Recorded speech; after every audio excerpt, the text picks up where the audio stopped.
అది ఎంత దూరమైనా పరిగెత్తిస్తుంది, కానీ ఎంత ఇష్టమో చెప్పనివ్వదు. ప్రేమ అందరి మనసుల్లో పుడుతుంది, కానీ ఎంతమంది చెప్పగలరు?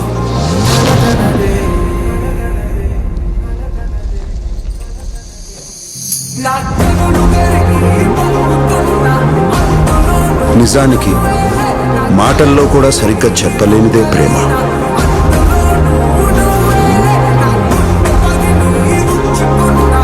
ప్రేమను ఎలా చెప్తావు Arjun? Mahesh, I think thank you అనే వర్డ్తోనే స్టార్ట్ చేస్తాను. అంటే ఒక మనిషిని ఇంతగా అడ్మైర్ చేసి ఇంతగా అభిమానించడం అనేది చాలా క్రేజీగా అనిపిస్తుంది నాకు. అండ్ అలాంటి మనిషి నాకు కూడా ఒకళ్ళు ఉన్నారు అని అనిపిస్తున్నప్పుడల్లా, గుర్తొచ్చినప్పుడల్లా చాలా ఆనందంగా ఉంటుంది. అర్జున్, నువ్వేం చెప్పినా నాకు అర్థమవుతుంది. చెప్పు అర్జున్.